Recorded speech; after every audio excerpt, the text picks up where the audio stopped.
Sir. कोई fluctuation तो नहीं आ रहा है? अनिकेत,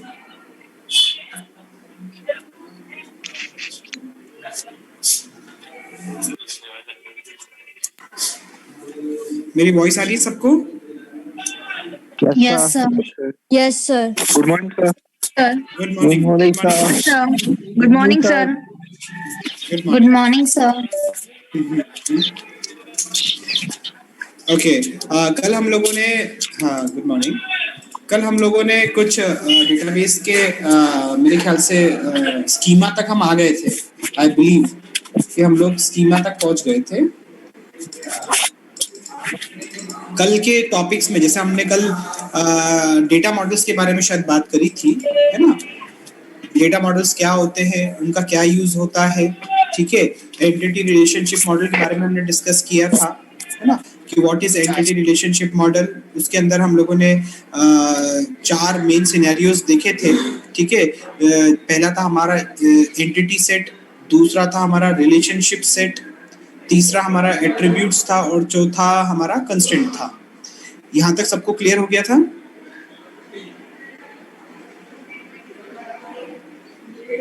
ओके। उसके बाद हमने एक टेबल देखा था, हमने एक डायग्राम देखा था ईआर मॉडल का, जिसके अंदर हमने ये समझने की कोशिश की थी कि व्हाट आर एंटिटीज, के बाद में what are attributes in that,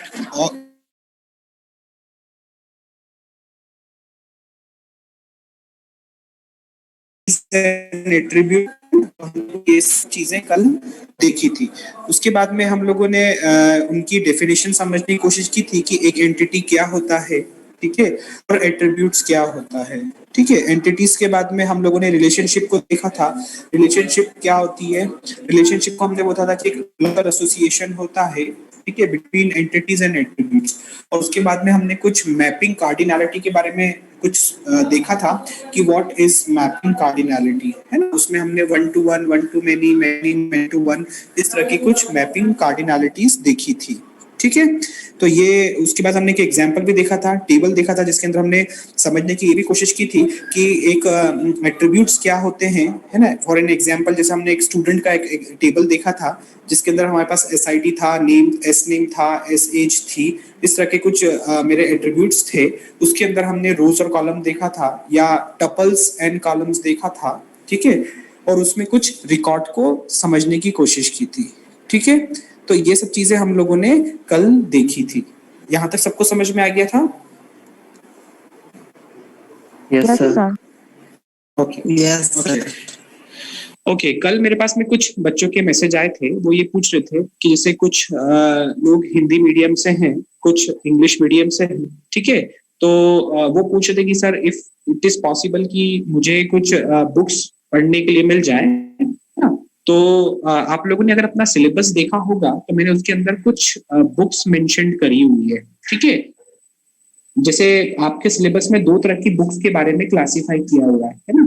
you can use either a text book और अ रेफरेंस बुक, है ना। लेकिन जिसने भी या जिसको भी शुरू से पढ़ना है तो सबसे पहले वो क्या करे, रेफरेंस बुक को उठाए, है ना। रेफरेंस बुक, यहाँ पे मैंने जो आपके सिलेबाई है उसके अंदर 4 मैंने रेफरेंस बुक्स मेंशन करी हुई है, ठीक है।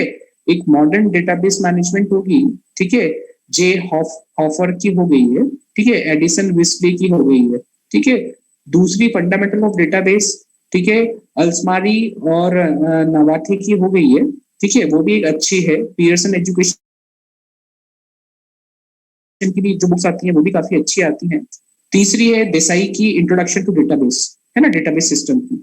और एक और रघुनाथन कृष्णन की है, ठीक है, डेटाबेस सिस्टम्स की, है ना। तो इनमें से आप कोई सी भी जो आपकी फिजिबिलिटी हो जाए, ऑनलाइन मिल जाए आपको उसकी PDF में, वो देख लीजिएगा। जैसे ही आप कोई भी इनमें से एक बुक्स, फॉर एग्जांपल आपने क्या करा, आपने देसाई की बुक उठा ली, इंट्रोडक्शन टू डेटाबेस, तो एक बार जो भी मैं टॉपिक्स पढ़ा रहा हूँ देसाई में से पढ़ लीजिए। अगर आपको लगता है कि उसको पढ़ने के बाद आपको लगता है कि हाँ मुझे और कुछ पढ़ने की जरूरत नहीं है, तो कोई दिक्कत नहीं है। नहीं तो अगर लगता है और थोड़ा डिटेल पढ़ना है तो आप टेक्स्ट बुक पे आपका स्विच कर सकते हो, है ना। टेक्स्ट बुक्स भी मैंने यहाँ पे मेंशन करी हुई है 3, है ना। पहली जो है वो सिल्वर स्टैट की या कोथ की है ना, जो बहुत मतलब डेटाबेस सिस्टम्स की अगर जब भी बात होती है तो ये सिल्वर स्टैट या कोथ की जो बुक है वो हमेशा मार्केट में आपको मिल जाएगी बहुत आसानी से। ठीक है। दूसरी है एडिसन विस्ले की, मैं हमेशा प्रेफर बच्चों को बोलता हूँ कि वो करे एडिसन विस्ले की। ठीक है। और तीसरी पियर्सन एजुकेशन की आती है या सीजे डेट की आती है, इंट्रोडक्शन टू डेटाबेस सिस्टम्स, है ना। तो ये कुछ टेक्स्ट बुक्स हैं जिसको आप लोग रेफर कर सकते हैं।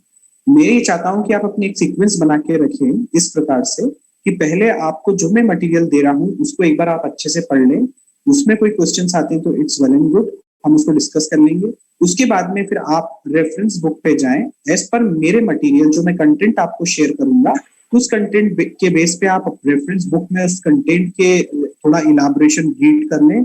अगर आपको उसमें कोई डाउट आता है तो मुझसे क्लियर कर लें, है ना। कोई सी भी एक रेफरेंस बुक उठाए, सारी रेफरेंस बुक में से पढ़ोगे तो कंफ्यूज हो जाओगे, है ना। तो मेरे मटेरियल के बाद में आप रेफरेंस बुक को पढ़ें। मेरे रेफरेंस बुक के बाद में लगता है कि मुझे और थोड़ा सा नॉलेज उस पर्टिकुलर टॉपिक या टर्मिनोलॉजी को पढ़ना है तो आप टेक्स्ट बुक पे चले जाएंगे, है ना। तो ऐसा एक सीक्वेंस है जिसको आप लोग फॉलो कर सकते हैं। समझ में आई सबको? Yes sir. Yes sir. Okay.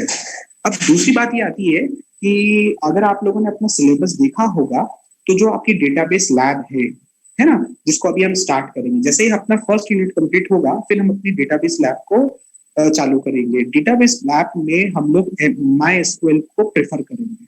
किसको प्रेफर करेंगे? माई एसक्यूएल को, है ना। क्यों माई एसक्यूएल को? क्योंकि सबसे बेसिक तौर पे देखा जाए तो माई एसक्यूएल से हमारा जो क्वेरी फायर करने का जो प्रोसेस होता है वो बहुत आसानी से स्टार्ट होता है। तो जो लॉजिक बिल्डअप होता है ना, वो हम माई एसक्यूएल से करेंगे कि माई एसक्यूएल को किस तरह से इंस्टॉल करना है, ठीक है, उसको कॉन्फ़िगर कैसे करना है, कॉन्फ़िगर करने के बाद में आप उसके अंदर क्वेरीज कैसे फायर करोगे। बिफोर फायरिंग द क्वेरीज हम लोग डेटाबेस कैसे डिजाइन करेंगे, स्कीमा कैसे डिजाइन करेंगे, है ना। और उसके बाद में जो हमारे लैब के जो मैनुअल दिया हुआ है उसको किस तरह से इम्प्लीमेंट करेंगे उसके ऊपर। समझ में आया? तो ये प्रोसेस हम लोग करेंगे। आप लोग को मैं समझता हूँ आप सबके पास में सिलेबस होगा। आप लोगों ने लिया अपने क्लास कोऑर्डिनेटर से सिलेबस? Yes sir. है ना? Yes, sir. ठीक है। Yes, मैं sir. थोड़ा सा ओके, है ना, मैं थोड़ा सा एक डेटाबेस लैब का जो सिलेबस है उसको एक बार थोड़ा सा डिस्कस करना चाह रहा हूँ। ठीक है, थोड़ा ध्यान से सुनिएगा, है ना। देखिए हमारा जो डेटाबेस लैब है उसका जो कोर्स कोड है ना, वो क्या है? CA5CO24 हमारा कोर्स कोड है। ये थोड़ा सा आप ध्यान रखें, है ना। इसमें हमारे 2 प्रैक्टिकल्स होते हैं, ठीक है, 2 आवर्स के, उसका 1 क्रेडिट हमको अर्न करना होता है। ये वाला जो पूरा रो है ये आप सबको समझ में आ गई है? सर स्क्रीन शेयर नहीं हो रही है आपकी। अच्छा, स्क्रीन शेयर कर देता हूँ। आप लोगों ने ओपन नहीं कराई कि आपके इधर एंड पे? मैं इसको स्क्रीन शेयर कर देता हूँ।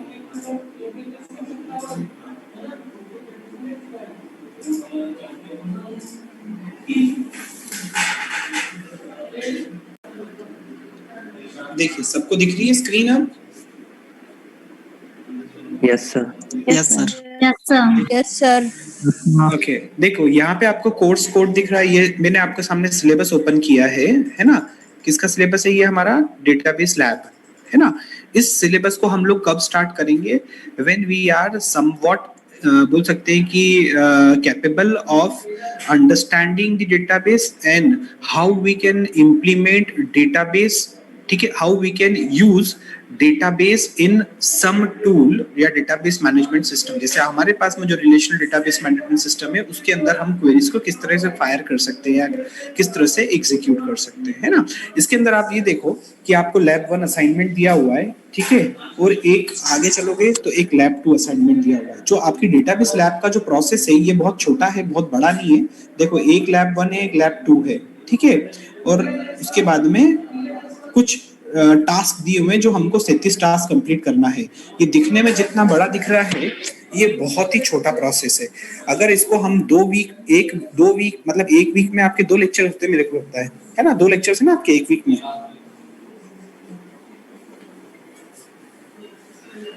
है ना। तो हम इसको एटमोस्ट 2 वीक में कंप्लीट कर लेंगे, है ना। वो दिखने में जितने आपको टिपिकल दिख रहे हैं वो उतने ही आसान है ना। समझ में आया आप सबको। देखो इसमें लैब 1 में क्या है, जैसे असाइनमेंट में कि इसमें जैसे दिया हुआ है the following table form part of database held in relational database management system. ठीक है, इसमें हम लोग क्या करना है, एक डेटाबेस बनाना है, उसके अंदर टेबल्स बनाने हैं। जैसे यहाँ पे होटल नाम का एक टेबल बनेगा, रूम नाम का, एक बुकिंग नाम का, गेस्ट। ठीक है, हम लोगों ने जब डेटाबेस पढ़ना स्टार्ट किया था तो मैंने आपको हमेशा एक सीक्वेंस बोली है। क्या सीक्वेंस बोली है कि हम सबसे पहले एक डेटाबेस बनाएंगे, डेटाबेस के अंदर टेबल्स बनाएंगे, टेबल्स में हम एट्रीब्यूट्स को आइडेंटिफाई करेंगे, एट्रीब्यूट्स के ऊपर हम लोग कंस्ट्रेंट्स बनाएंगे, है ना। तो देखो आप थोड़ा ध्यान से देखोगे ना तो वही सीक्वेंस फॉलो हो रहा है इधर। सबसे पहले उसने बोला एक डेटाबेस बनाओ आप, ठीक है, कोई रिलेशनल डेटाबेस मैनेजमेंट सिस्टम लेकर, ठीक है, और उसके अंदर एक टेबल बनाओ। हम एक रिलेशनल डेटाबेस मैनेजमेंट सिस्टम लेंगे, उसके अंदर एक डेटाबेस बनाएंगे और डेटाबेस के अंदर कुछ टेबल्स बनाएंगे। तो देखो यहाँ पे वो टेबल कौन कौन से बनाने के लिए बोल रहा है, होटल, रूम, बुकिंग और गेस्ट। ठीक है, एक डेटाबेस बनाया, उसके अंदर कुछ टेबल्स बनाए। ये समझ में आया। Yes, sir. Yes sir. अब देखो, अब उन टेबल्स के अंदर कुछ एट्रीब्यूट्स हैं। जैसे होटल नाम का जो टेबल है उसके अंदर कुछ एट्रीब्यूट्स है, होटल नेम है, सॉरी नंबर है, नेम है और सिटी है। ये उसके क्या है, एट्रीब्यूट्स हैं। रूम के भी कुछ एट्रीब्यूट्स हैं, बुकिंग के भी कुछ एट्रीब्यूट्स हैं और गेस्ट के भी कुछ एट्रीब्यूट्स हैं। ये देखा आपने सबने। Yes sir. Yes, sir. अब देखो, है ना, 1 सेकंड होल्ड करना।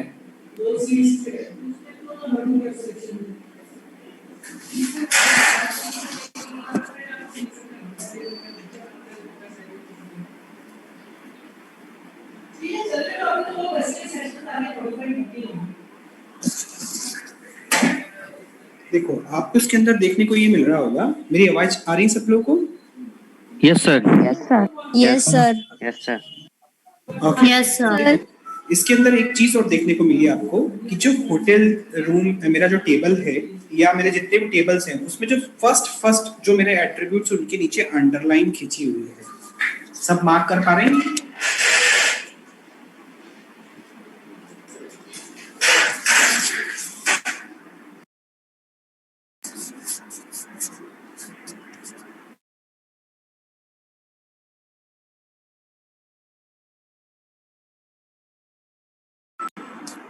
Hello, yes sir.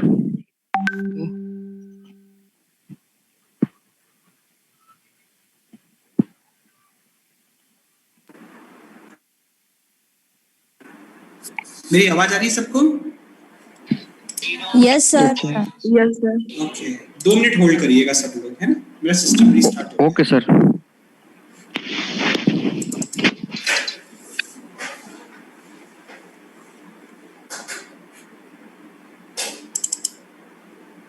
अटेंडेंस हो गई है क्या?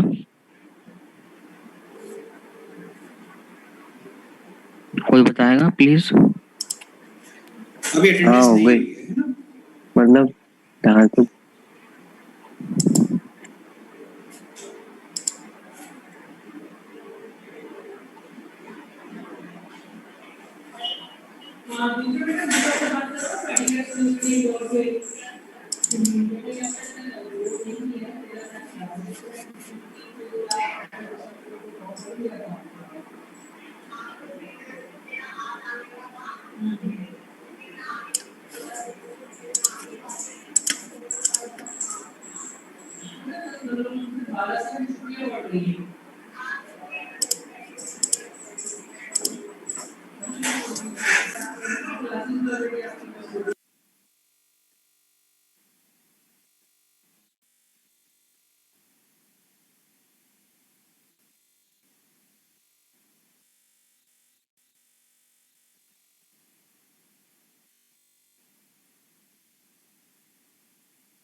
हेलो।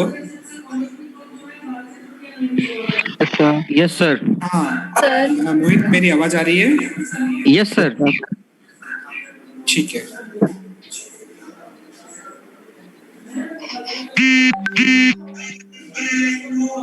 विकास अपना माइक ऑफ कर दो।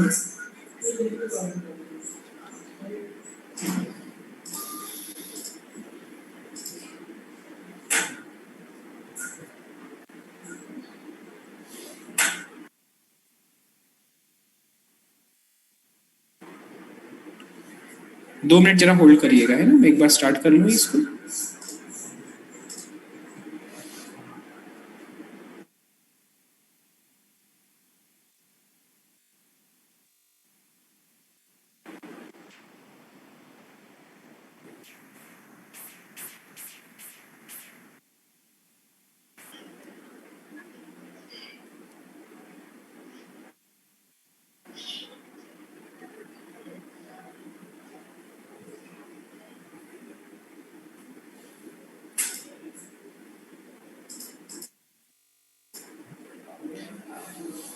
ओके, सबको ये विजिबल हो रहा है यार? Yes sir. Yes sir. Yes sir. Yes sir. Okay, है ना? Yes, sir. यहाँ पे जैसे ही हम लोग जब ये इसके ऊपर स्विच करेंगे, किसके ऊपर? लैब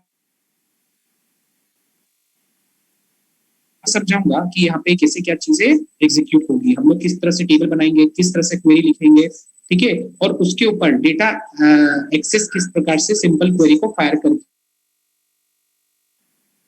हम लोगों ने यहाँ पे टेबल बनाया था, कुछ कंडीशन बना दी है, ठीक है, और एसक्यूएल लिखने के लिए, ठीक है, क्या लिखने के लिए? Hotel contains hotel details and hotel number is a primary की। देखो यहाँ पे जो मेरा फर्स्ट एट्रीब्यूट था होटल नंबर, वो मेरी प्राइमरी की है, ठीक है। रूम्स के अंदर मेरा रूम और होटल नंबर दोनों मेरी प्राइमरी की है। बुकिंग में hotel number, guest number, date from, ये मेरी प्राइमरी की है। तो हम कंस्ट्रेंट को समझेंगे, ठीक है। यहाँ पे हमने एक नया टर्मिनोलॉजी देखी है, प्राइमरी की, ठीक है।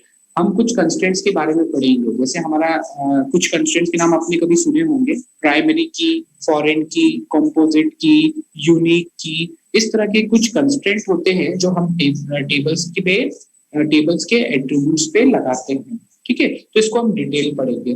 तो ये वो सब पार्ट है जिसको हम लोग एक दो, जैसे हमारा ये फर्स्ट यूनिट कंप्लीट होगा उसके बाद हम इसको स्टार्ट करेंगे। समझ में आया सबको?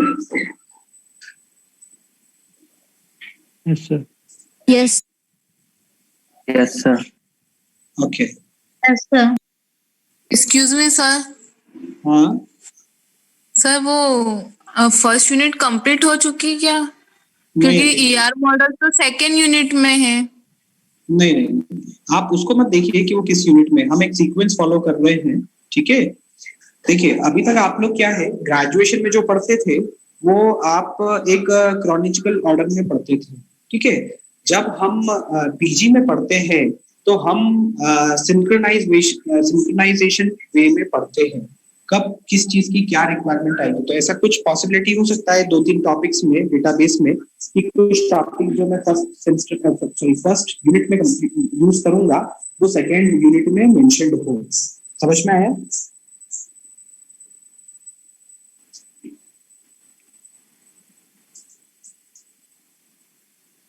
Excuse me, sir. Okay sir. हाँ बोलिए। सर एक्चुअली मेरे पास मेरी ग्रेजुएशन की ना DBMS की प्रतीक हाटिया की बुक पड़ी हुई है, तो वो मतलब वर्थ इट है अभी यूज करना या नहीं? नहीं, आप यूज कर सकते हैं। मैं जो भी टॉपिक आपको पढ़ा रहा हूँ, ठीक है, उस टॉपिक का कंटेंट अगर आपको उसमें मिलता है तो इट्स वेल एंड गुड, आप उसको यूज कर सकते हो। आपके पास ग्रेजुएशन भी कोई आपने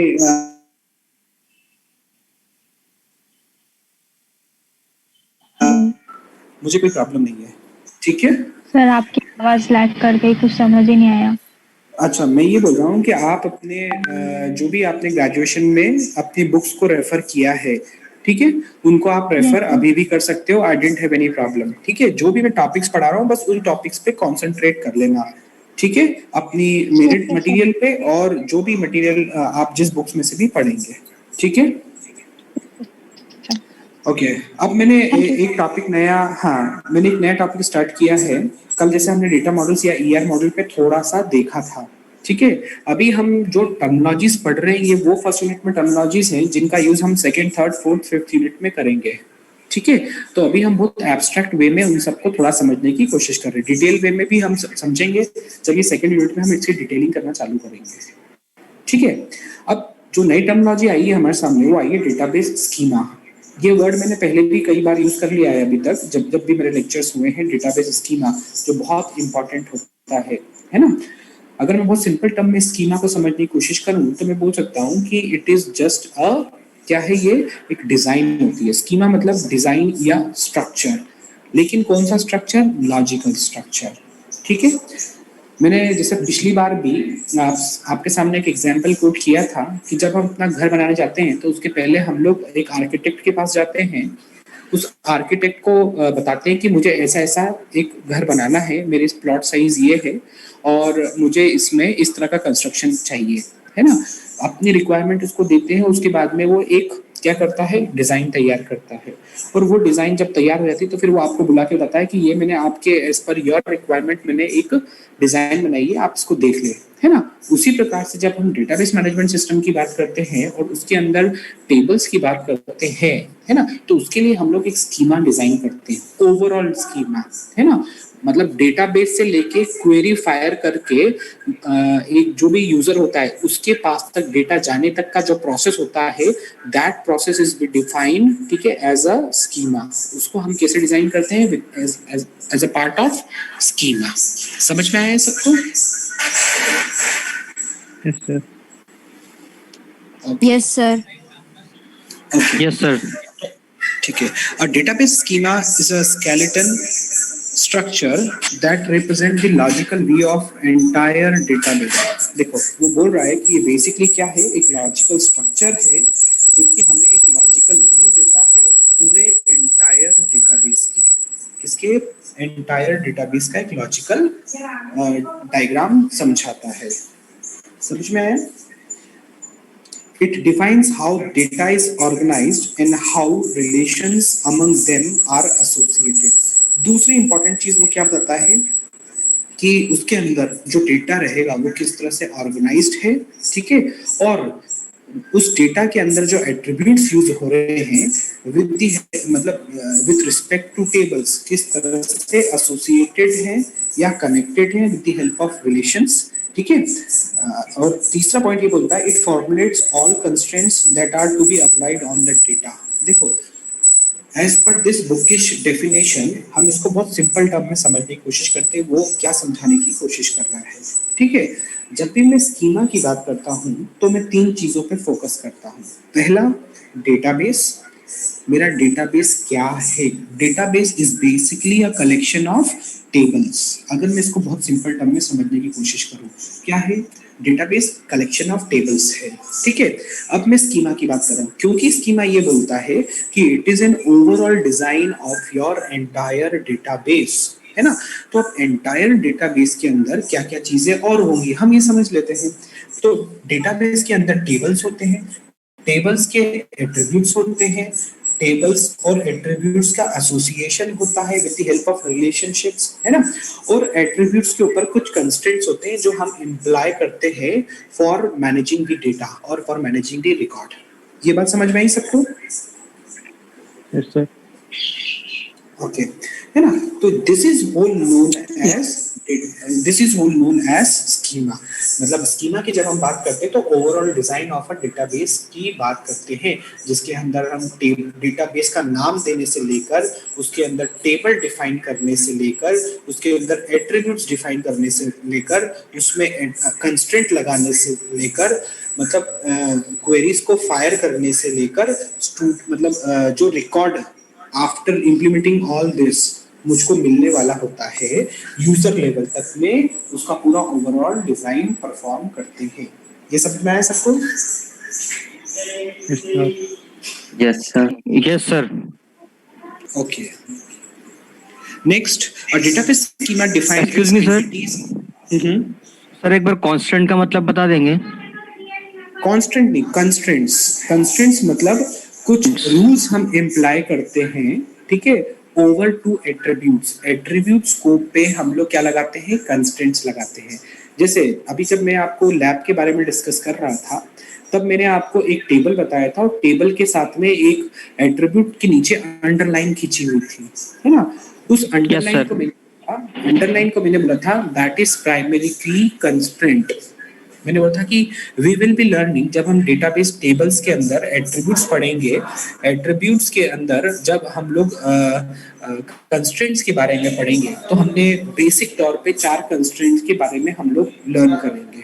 पहला प्राइमरी की, दूसरा फॉरेन की, तीसरा यूनिक की, है ना, नल की, ऐसे बहुत सारे कंस्ट्रेंट्स हैं, कंपोजिट की, ऐसे बहुत सारे कंस्ट्रेंट्स हैं जिनको हम लोग देखेंगे, है ना। तो कंस्ट्रेंट्स बेसिकली क्या होते हैं, constraints are some rules and regulations that we imply over to tables attributes for well management of that table, ठीक है, and to pick the data from the tables. समझ में आया? Yes sir. Okay. It contains descriptive detail of database which can be depicted by means of schema diagram. एक second hold करिएगा।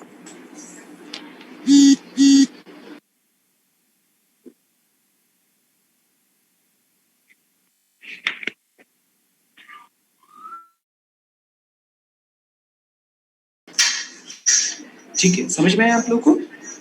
It contains a descriptive, ये वही जो मैंने आपको समझाया उसी के बारे में थोड़ा सा यहाँ पे लिखा हुआ है। It contains a descriptive details of database which can be depicted by means of schema diagram, ठीक है।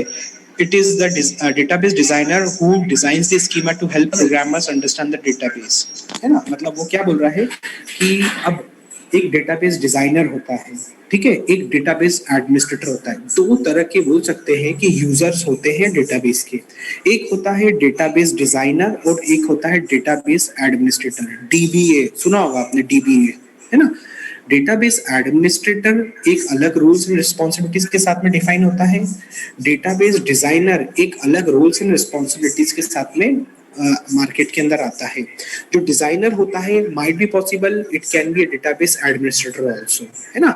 तो डेटाबेस डिजाइनर क्या करता है, डिजाइन करता है रिक्वायरमेंट क्लाइंट से लेने के बाद। जैसे मैं क्लाइंट हूँ, मैं गया कि मुझे एक ऐसा डेटाबेस चाहिए, उसमें 5 तरह के टेबल चाहिए, मुझे उस टेबल के अंदर मुझे ये डेटा चाहिए, उस टेबल के लिए आप चाहो तो जो भी एट्रीब्यूट डिफाइन करना है ऐसे कर लो, ठीक है। और उसके बाद में इस तरह की क्वेरी फाइल करूं तो ऐसा डेटा पिक करके आना चाहिए। मतलब ये सारी रिक्वायरमेंट कौन लेता है, एक डेटाबेस जो आपका डिजाइनर होता है वो क्लाइंट से लेता है और उसकी रिक्वायरमेंट को समझकर वो क्या करता है, डेटाबेस को डिजाइन करता है।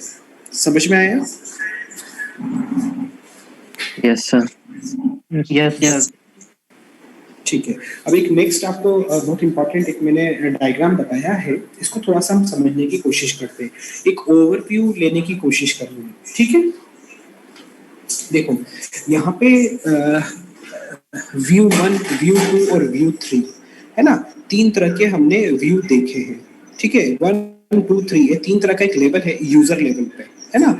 दूसरा होता है मेरा बोलते इसको बोल सकते हैं कि एक overall design of a schema database, sorry overall design of a database, ठीक है। इसके अंदर मुझे 3 लेवल देखने को मिल रहे हैं, एक फिजिकल स्कीमा, एक लॉजिकल स्कीमा और तीसरा जो व्यू लेवल है, व्यू लेवल मतलब यूजर लेवल का। जो यूजर होता है वो इंटरेक्ट करता है लॉजिकल स्कीमा से। हम लोग किससे इंटरेक्ट करते हैं, लॉजिकल स्कीमा से इंटरेक्ट करते हैं।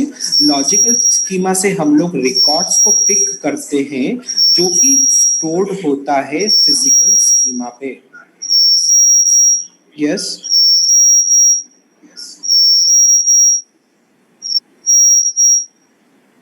सर बीप की यस सर। आवाज आ रही है। Yes sir. अब आ रही है? हाँ अब आ रही है सर। आ रही है सर, आ रही है। देखिए यहाँ पे हम लोग क्या समझने की कोशिश कर रहे हैं, मतलब बोल सकते हैं कि एक कॉन्सेप्ट डायग्राम है। क्या डायग्राम है? कॉन्सेप्ट डायग्राम है, जो हमें क्या बताने की कोशिश कर रहा है कि एक यूजर लेवल से फिजिकल लेवल तक हमारा इंटरेक्शन किस प्रकार से होता है, ठीक है। यूजर क्या करता है, इंटरेक्ट करता है लॉजिकल स्कीमा से। लॉजिकल स्कीमा मतलब क्या हो गया, वो डेटा